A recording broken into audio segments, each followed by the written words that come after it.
that. Okay, so Emily today is going to talk to us about one of her clean list properties. So Emily is a realtor. She also is a mom of a bunch of kiddos, and for her houses, she does flips and rentals. Uh, she specializes, in my mind, and is an expert in working with probate attorneys to get her properties.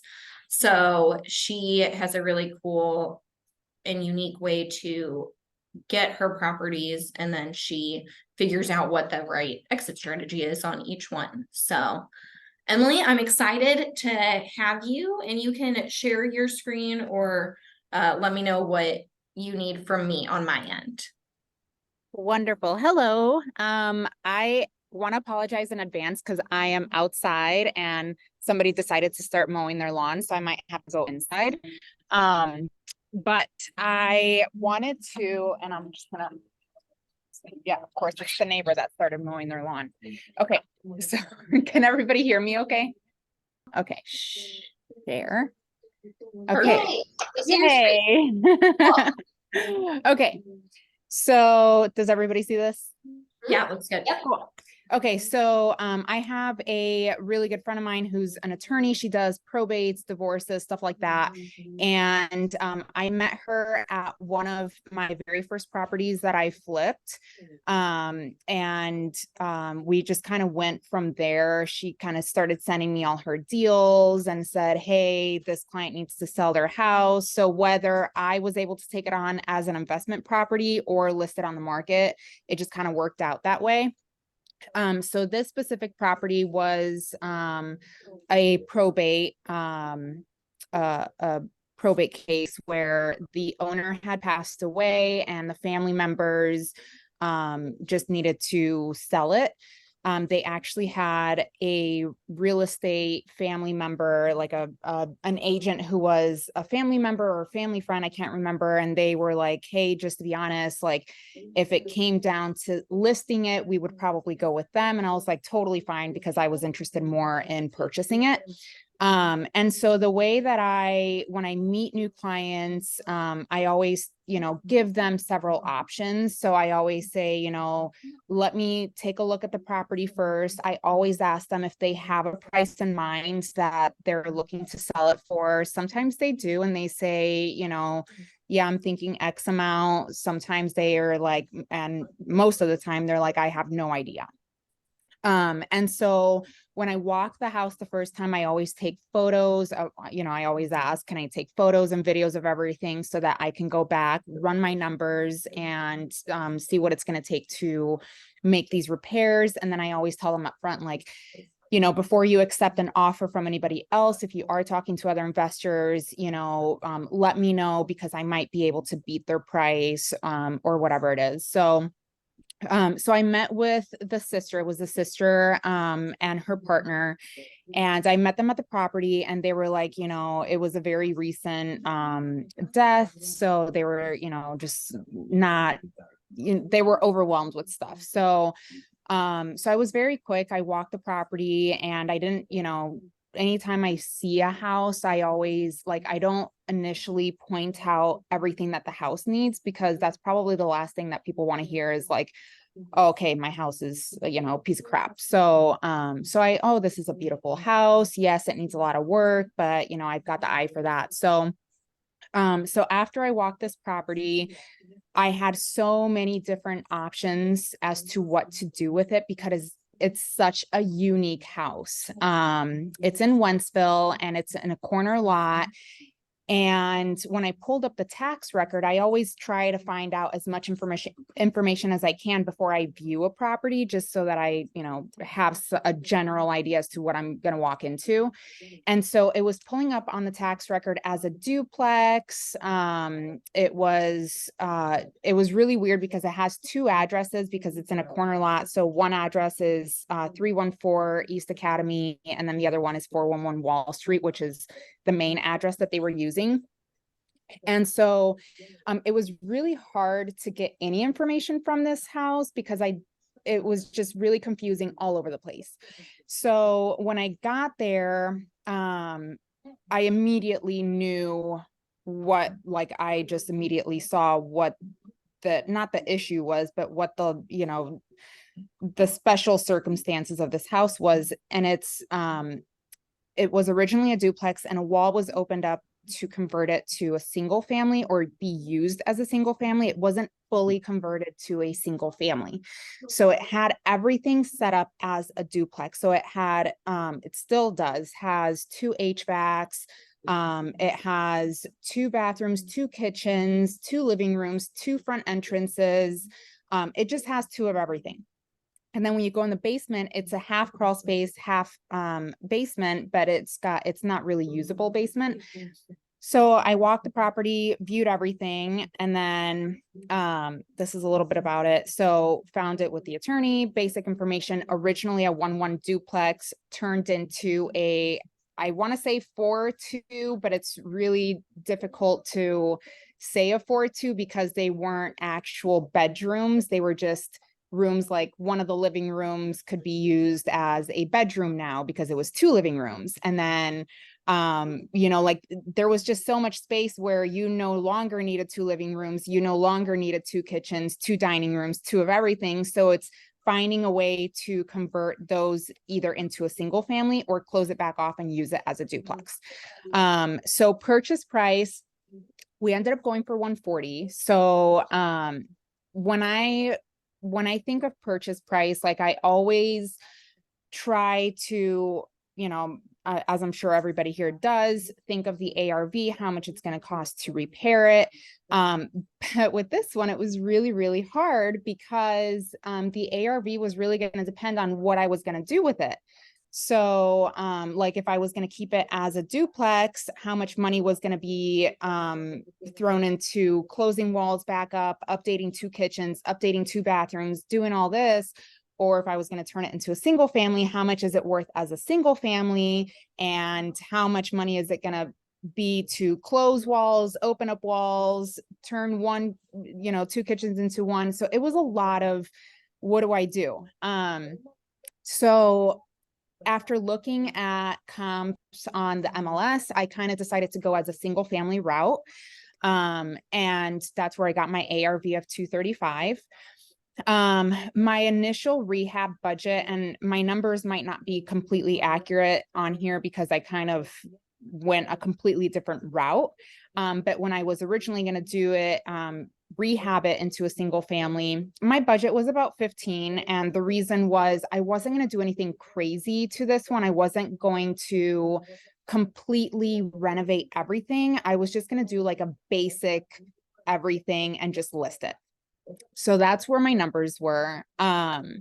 Here's some photos. So I took photos of when I first walked the property, and these are them. So I'm just kind of go through here. It was still full of everything. This was one of the living rooms. So you can see on the left, on the photo on the left, that front door was covered by a couch because that front door was never being used. And then that's the one of the access to the basement. So there was originally two staircases to the basement. This was the one for the left side, and then the one for the right side was actually covered up, but the original staircase is still there. So this is the living room. This is actually the other living room. At the original living room on the left side, you can see where that drywall was put up by the other owner. If you look in the very, very corner of the left picture, you can see part of the front door of the other side. So when you open that door, where I'm standing, that wall actually used to be closed off. And the next photo to the right, that used to be the bedroom. So he put up a wall in the middle of the living room to make a master suite. It's like super confusing because it's one of these properties where you have to be there to walk it to even have a general idea as to how this layout was. So it was all full of his stuff. I'm standing in between both kitchens here. So you can see it's literally a mirror shape on both sides. So nothing here, like everything was untouched. This is probably exactly how I bought the property. So when I talked to the homeowners, one of the biggest things I tell them is when I buy properties, I buy them as is. Whatever you don't want to take with you, leave it there. We will handle donating it, getting rid of it, selling it, whatever it is. So just worry about taking whatever is valuable to you and leave the rest for our team to clean up. That, like, you'd be surprised how many people really appreciate that, because nobody wants to clean out a house with stuff that they don't want. And so taking that stress away from them has actually been a big, one of the biggest selling points when we're buying properties. So that's both kitchens, dining room. That's the other side.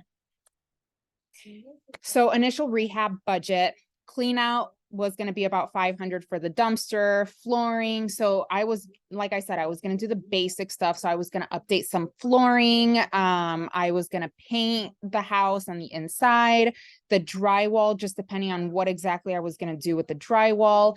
Exterior, I wasn't sure if it needed a roof or not, but I was kind of taking that into consideration too.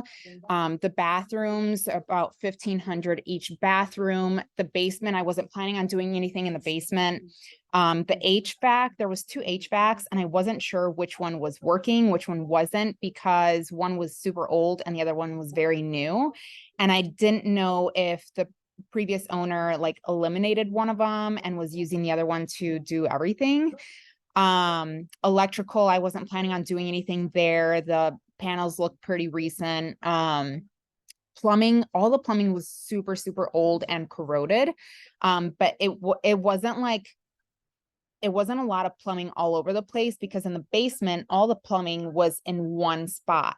So you had access to all of the plumbing. So with the plumber that I use, he's licensed and super amazing. His bid was going to be about $2,000 to replace all of that main stack and everything. The garage, I wasn't planning on doing anything there. Patio, nothing. Kitchen, if I was going to remodel it, it probably was going to be about $3,500. So that was kind of my budget for me to just fix it up a little bit and list it on the market. And the only reason I was even considering doing anything was because it wasn't like the way that the house was set up. It wasn't really family friendly, to where if I was just going to put it on the market, I was like, I'm probably not going to get as many homeowners that are going to live here wanting to do the work to turn it, to turn bedrooms into bedrooms and stuff like that. So I decided I'm just going to clean it out and figure out what I'm going to do from there. Whether we turn it back into a duplex and rent it, whether we flip it into a single family. So it was kind of just up in the air still at this point. So I was like, let's just clear it out. So once we cleared it out, this is what it looked like. And it was just like a completely different house, just with everything removed from the walls, all the furniture gone. It really, really cleaned up nicely. So this picture on the left side, that's actually the original bedroom for one of the sides that he was using like as a sunroom. He had plants and stuff in there. It was really pretty. But the kitchen, like, it just made the house look so much bigger. And after I cleared it out, I was like, oh my God, maybe I don't even want to sell it. Like, I really fell in love with the house. So, it still obviously needed some work as far as like the floor plan went, but I just didn't have a clear answer yet. So these are the pictures after, but these pictures were taken by the photographer when I finally just decided, let's go ahead and list it. Before I listed it on the market, I actually, here's the original floor plan on the left. This is what it looked like before walls were moved and everything. And then the current floor plan on the right. Before I listed it on the market, I actually posted it on Facebook on the investor page, and I posted it out there for all of the investors. So I was like, okay, I have this duplex in Wentzville. I made a Google Drive with all the photos. I was really just willing to sell it off market to an investor. And when I was going that route, I was only asking for 160. So, you know, I was like, I'll just make a little bit of a profit, sell it without doing anything. And so I was marketing it for 160. I put it out there for everybody. And I got so much interest. Like everybody was like, I'm super interested. Everybody wanted to see it, schedule showings. So I ended up just doing kind of like an open house myself without putting it on the market, just a 2-hour window for all of the investors to go and take a look at it. So I sat there. I had quite a few people come through. Without me being there, I think a lot of people would have been confused as to what the floor plan was because it was very confusing. But I had, after that open house, I had somebody make an offer, a cash offer. It was for less than I was asking for. And I was like, I really don't want to take less than what I'm asking for because I didn't think what I was asking for was unreasonable. And so I got another family who she was super amazing. She went there with her family and she was also an investor, and she ended up offering more than what I had it listed for, but she wanted to talk with the city to see what requirements they had for the duplex and converting it back into a duplex. I think what messed that whole deal up is that she told the city a little bit too much as far as, oh, there was a wall opened up and it's being used as a single family. We want to turn it back into a duplex. And I was like, you're not turning it back into anything because it's originally a duplex and it still has everything as a duplex. It's not like it was converted to a single family and then she's converting it back. And so the city's like, well, we're showing it as a single family, even though on the tax record, the assessor's record, on title paperwork, on the previous owners, loan documents, everything was showing as a duplex.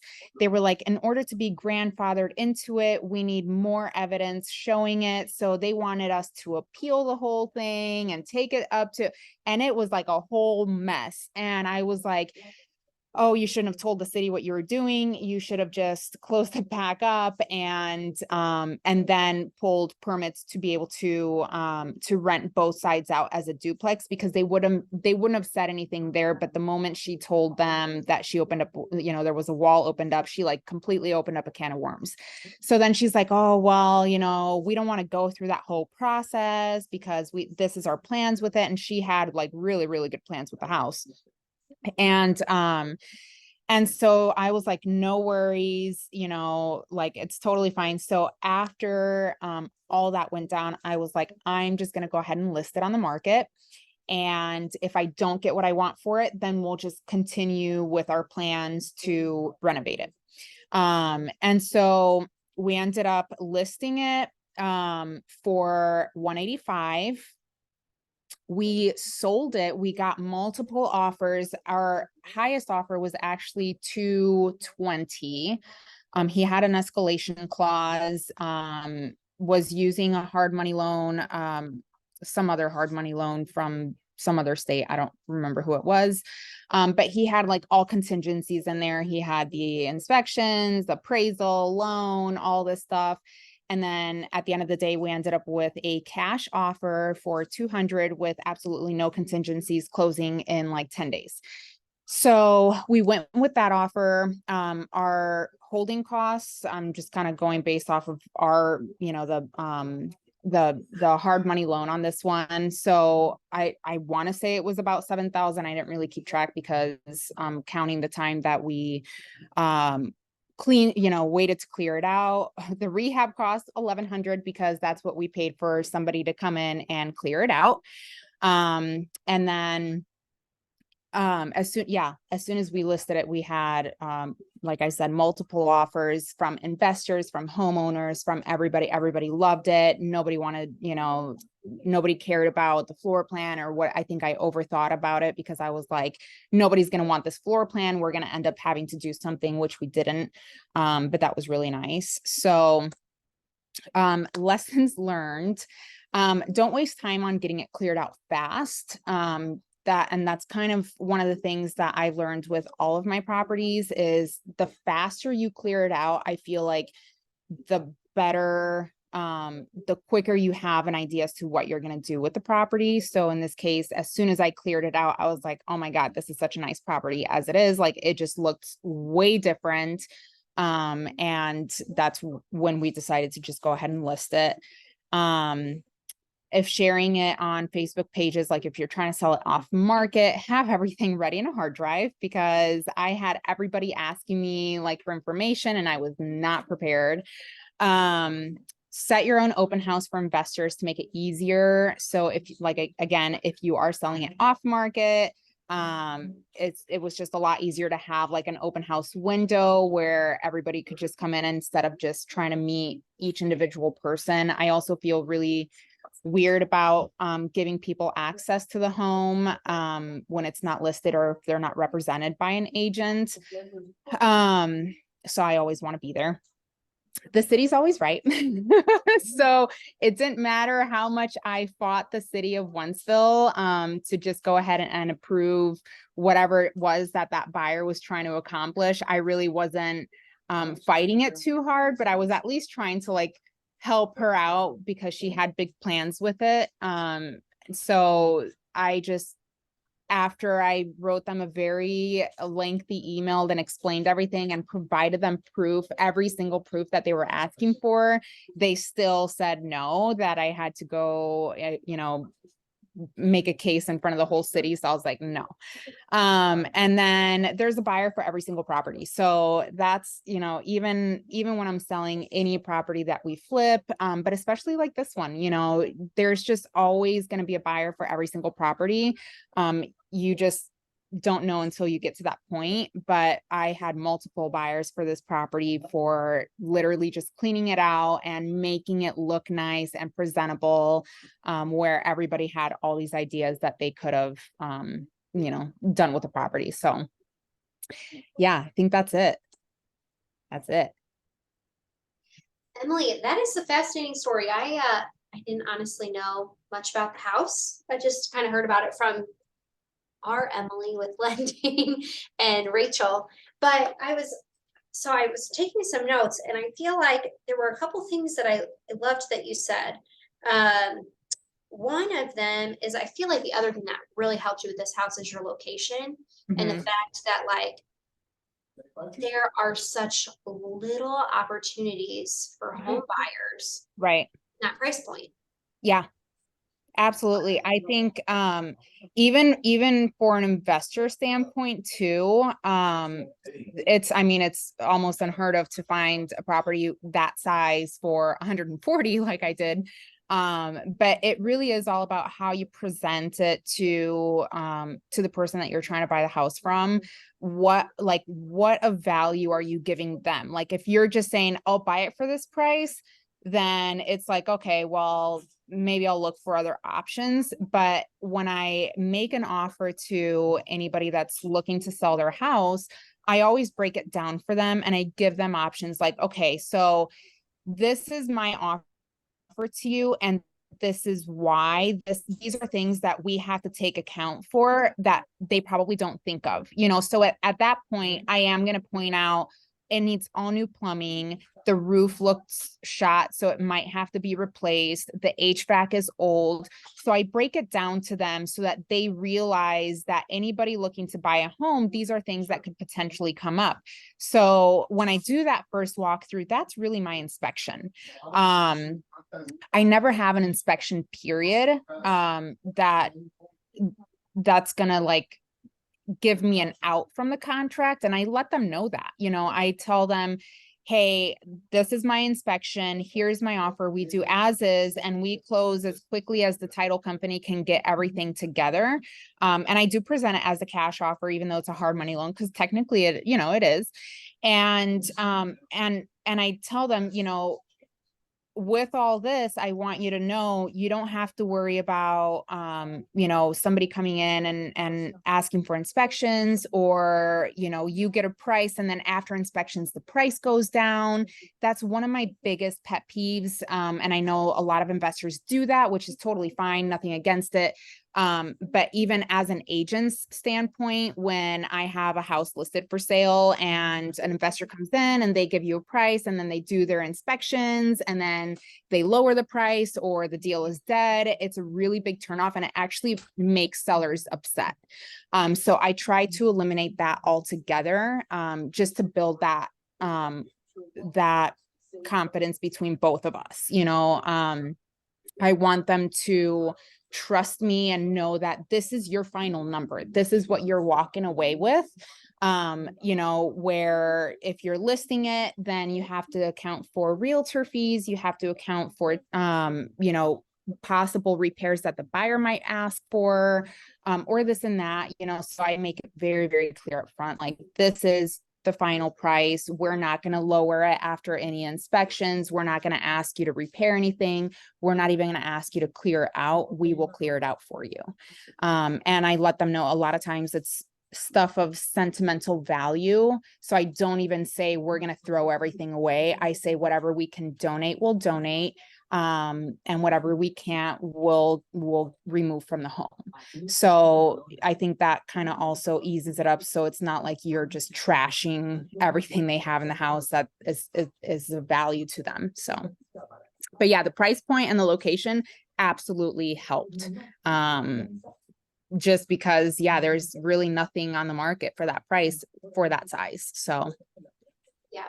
And I also think I walk through so many houses that are just filled with stuff, and it's hard to really appreciate a house until it's emptied.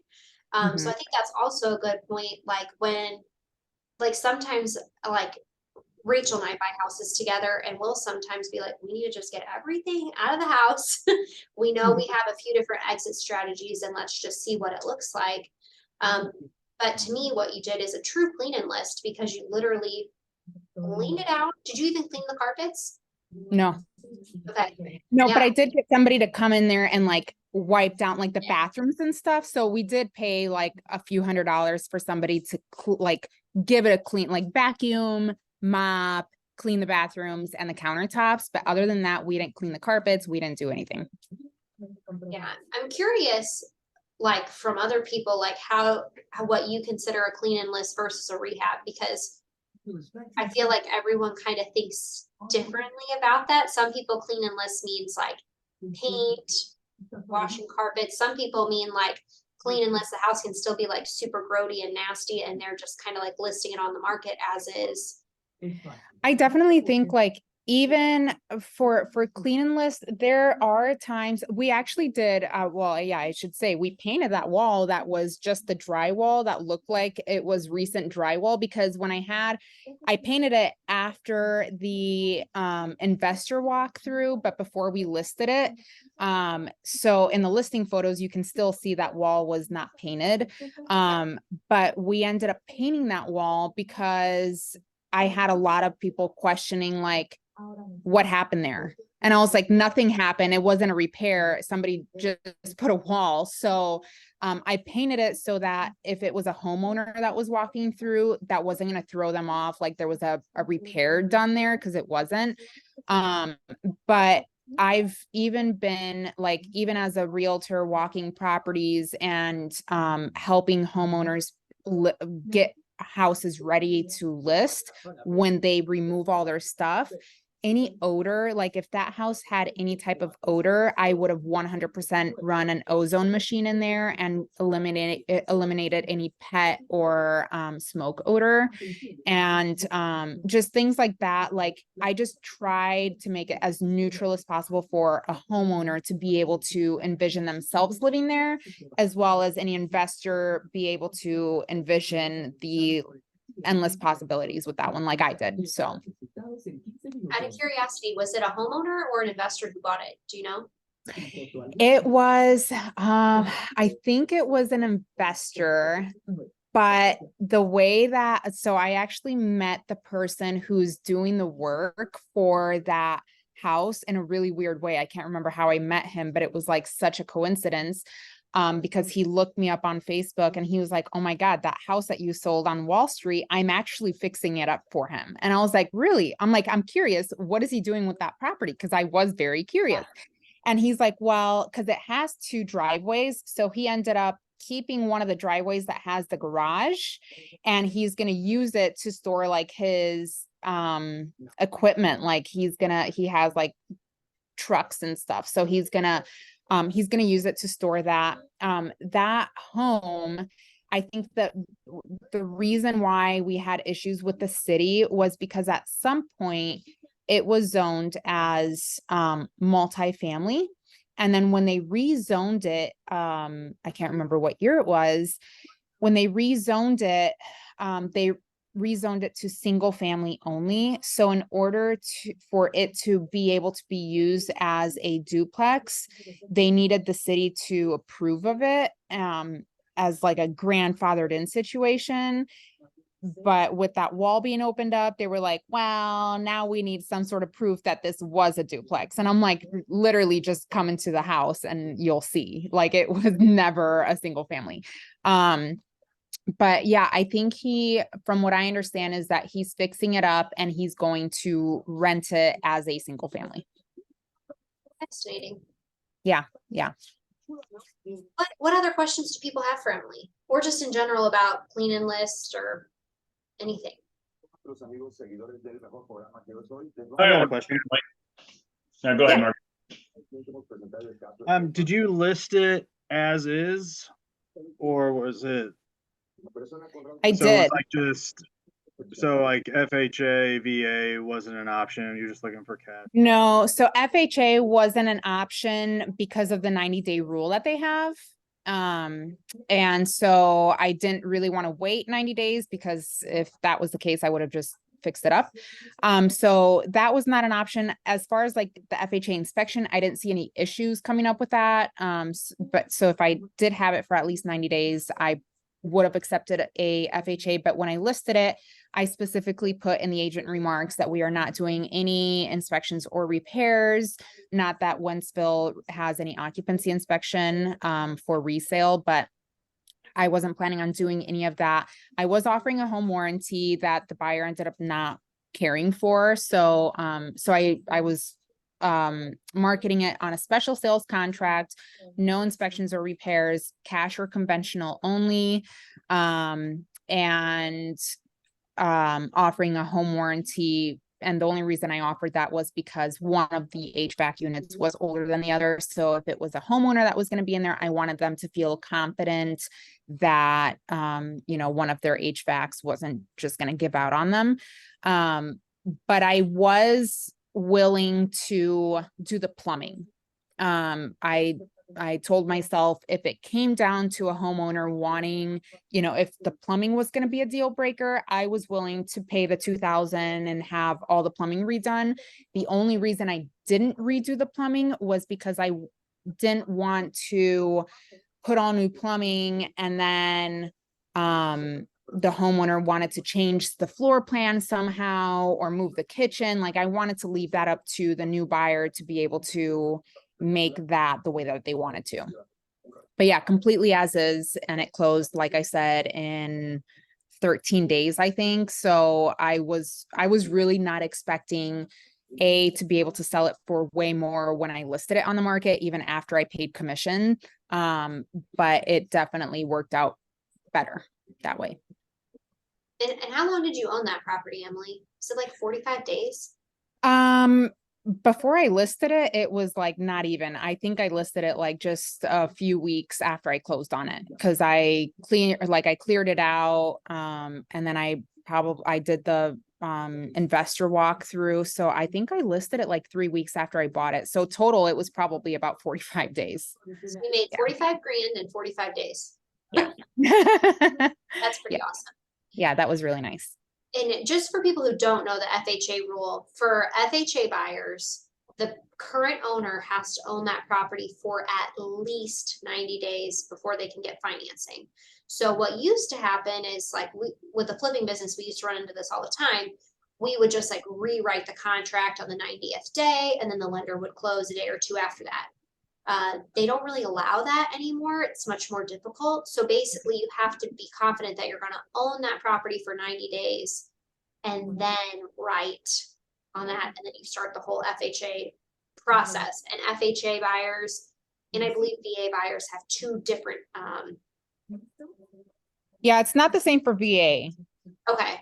Yeah, Is it- I think I was marketing it for VA too, because Okay. that they don't have that rule, but FHA also has, they have the 90 and 180 day rule. So then the 180 day rule is if you do sell it before 180 days for more than 100% of what you bought it for. So if you buy a house for 100,000 and you sell it for 200,000, they're going to require 2 appraisals. So the second appraisal is typically your responsibility to pay, which it could be, you know, $500. So just keep that in mind. They want to make sure that the comps are there because you're selling it for way more than what you bought it for. Yeah, I definitely think it was right to just not accept. Yeah, I didn't want to deal with that. Yeah, I get it. Mike, did you have a question? Yeah, I did. So Emily, you had mentioned that as you put these contracts in, you try to not put any contingencies on there like finance or inspection, which I think is smart because as investors, our offers aren't always the strongest in terms of actual dollar value. I've been doing the finance contingency as well. I've been stripping that out, and I'll just take the risk of that one on myself. When it comes to inspections, though, what are your thoughts on something that you might not be able to find? So, like for example, that's the only I've come across a few scenarios to where there's just certain things like it doesn't matter how much I could have looked during a walkthrough. There's things that we actually find during the inspection that we've actually backed out. So, for example, we had one house. We did a sewer lateral and we actually found out that the pipe was broken under the slab in multiple spots. And it was going to cost tens of thousands of dollars to actually fix it. And there's no way that I would have known that. So I'm glad I put that inspection contingency in. What are your thoughts on that one? Is that just something you're willing to take a risk on? So it is something that I take a risk on, and the only reason is because I have a very trusted plumber. I think the sewer lateral is probably one of the biggest things that you can't see that will cost thousands of dollars to fix.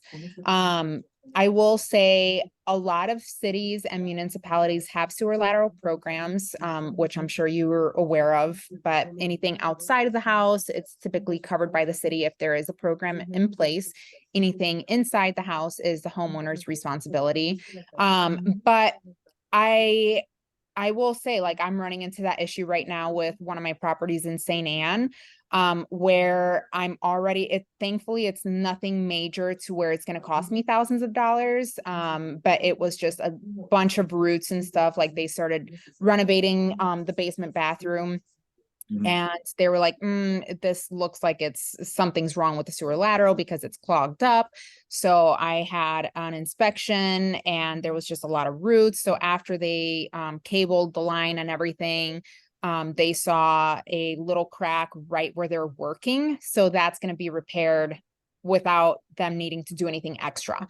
So I think having somebody that you trust and is reasonably priced, and is investor friendly for plumbers, I think is very, very important.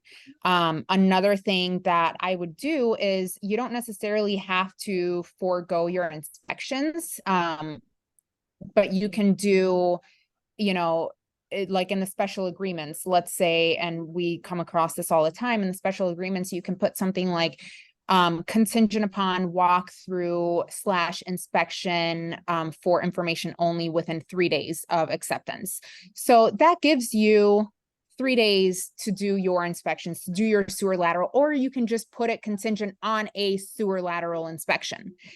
So like if you're in a property and you say, okay, everything here looks good, but I still want to be sure with the sewer lateral, just say, hey, we're good to move forward. The only inspection we're going to do is the sewer lateral. And as long as everything there is good, we'll have no issues. So only putting it contingent on that inspection means if there's something wrong with the sewer lateral, you can back out. But if there's something else that's an issue, that won't give you the option to back out of that contract because you're putting it contingent only on that sewer lateral inspection.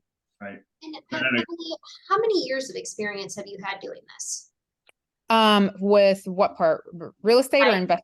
Real estate, investing, like all of it. So, I've been a realtor for 11 plus years and investing for 2+ years. And then So, like construction wise, where so does that just fall? it's all kind of tied in. I think we moved pretty quickly with a lot of flips, when we started. So we're to the point now, like when we first started doing flips, we were doing all of the work.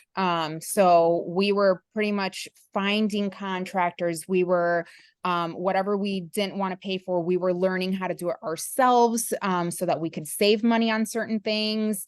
Until we finally got to the point where I have a trusted electrician that's investor friendly that I can call up with any issues and he'll get out there. The plumber that I use also licensed. So I have people that do certain jobs.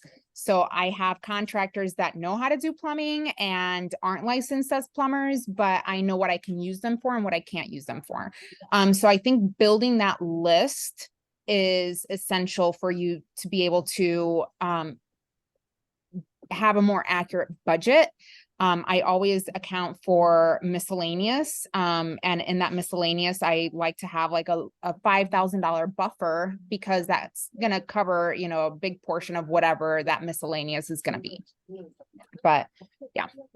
I think what I kind of want to touch on is I feel really confident about you making, you know, like eliminating as much stuff as possible because you have that experience. I think Right. what's important for, you know, people who are just getting into it is that puts you in a really dangerous spot because you're Yeah. losing earnest money and stuff like that. So I feel Yeah. like when you're newer to the space, like it took Emily a little while to get to where she is now. So I feel like it's still important to put inspections in there, but I feel like there's also a difference with newer construction versus older construction. So like Mike, when you're walking houses in the city that are well over 100, 120, 140 years old, you need inspections Mhm. because there are, and anyone, like I have borrowers who, if anyone watched Mike and Jack's like for family talk a few weeks ago, they still to this day do inspections and they get architects in and all of that because they have to know. And you're just doing a giant rehab and you've got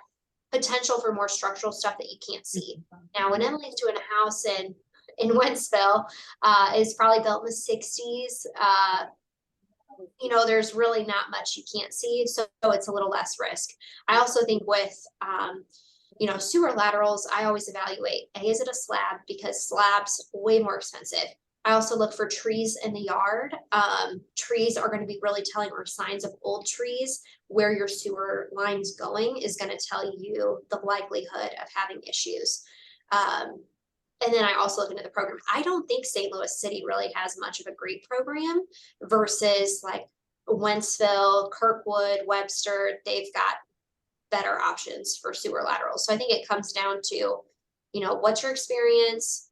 What's the age of the house? How much stuff can you see or not see?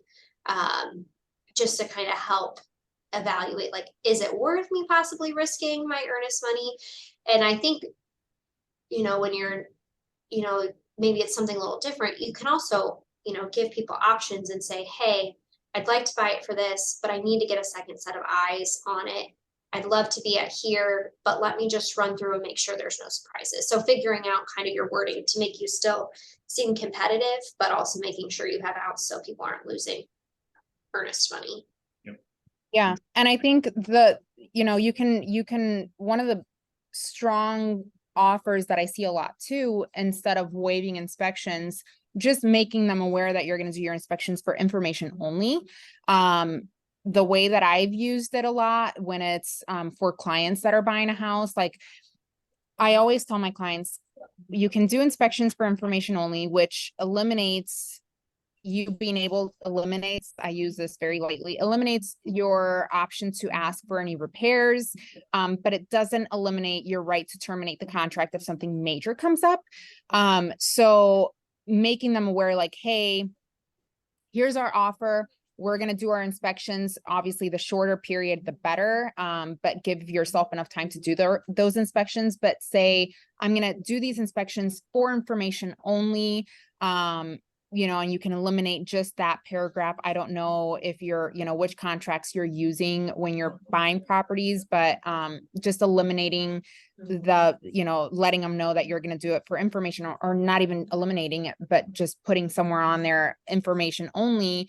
If it comes down to a sewer issue that's major, and you can say a lot of times, you know, when you let them know, hey, my intentions are fully to purchase this property, but with this issue that it has, I just can't move forward with it because it's going to cost X amount of dollars to repair, you know, and I think any homeowner, whether it's myself or anybody that comes after me, is going to want that repaired.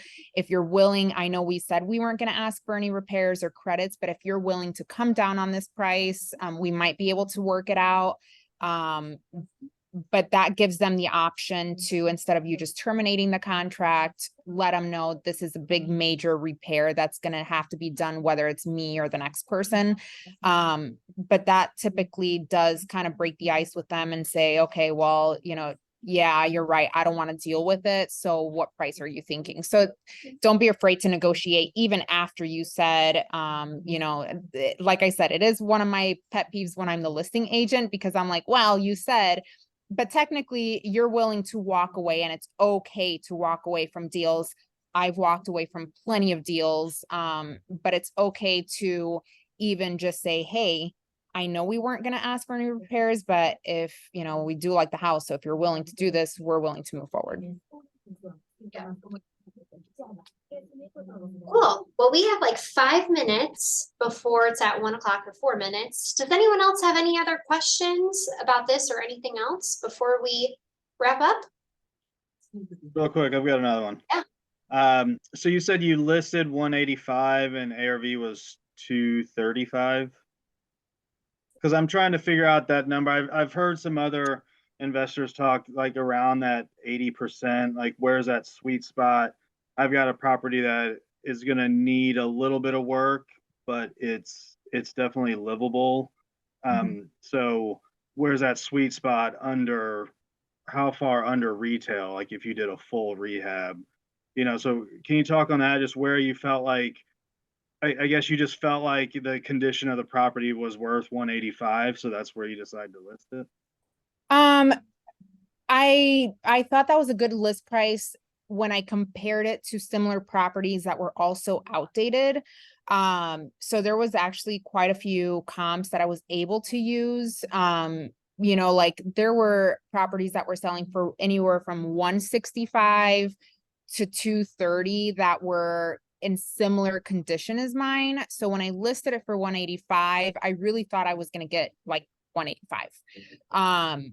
Like I was pretty confident with that list price, just because when you list it on the market, you open it up to everybody. It's not just investors, it's opening it up to homeowners who it's livable, so they wouldn't mind buying a house for 185 and doing some work on it while they're living there. So I was pretty confident with that, because like I said, ARV, if it was fixed up really nicely, it probably could have been worth more than the 235. But I like to kind of play, you know, when I do my ARVs, I don't like to go to the very max price that I think the house could sell for. But I like to be somewhere just below that. So anytime listing something on the market, I try to go on the lower end to give cushion to go up, but still be okay if I get that list price. Yeah, I think Marcus, like, I think it depends a little bit on who you're trying to sell it to. If you're trying to list it off market just to investors, I think you need to be at that 80% rule. However, if you're doing what Emily did, I agree. Like just look up comps, look up similar listings and list it at that price, regardless of, you know. Yeah, because at that point you're not, yeah, your percentage isn't, homeowners aren't going to care about your percentage. They're just going to care about a house to live in. And what will it appraise for? So right. Yeah, I think it just depends on who you're, if you're listing it off market and trying to basically just wholesale it, or if you're trying to actually just clean and list it. Because we looked at, like, when we do stuff like that, we had a really gross house on Tom Sawyer out in St. Peter's, like off 70 in Sunbelt. And we just honestly, I mean, we knew, I mean, the house was not livable. People lived in that house. I don't know how. But when we looked at pricing, we just looked at, you know, what else can people buy in this market? We knew we needed to own it, get the people out, and like just literally scoop out their nastiness. And it's not, it was a nasty, nasty house. But anyways, we just looked at like what else is on the market and what are people gonna pay for it. We weren't, if otherwise we would have just shopped it to our network, but we knew we'd get more selling it that way. All right, perfect. Well, we are like out of time, so we're gonna wrap up. But Emily, thank you so much for sharing your story. That is a fascinating house. I loved seeing the pictures of that one. So thank you for your time, everyone. Thanks for joining us on our call today. Next week, we have Michael Schiffer. He's actually a mortgage lender. He's going to be joining us talking about a house out in Winfield that he rehabbed and did a beautiful job on. So he's going to share that, and we'll save time for questions and whatever. So anyways, I hope you guys enjoy the rest of your day. Bye. Thanks. Thanks, Ed.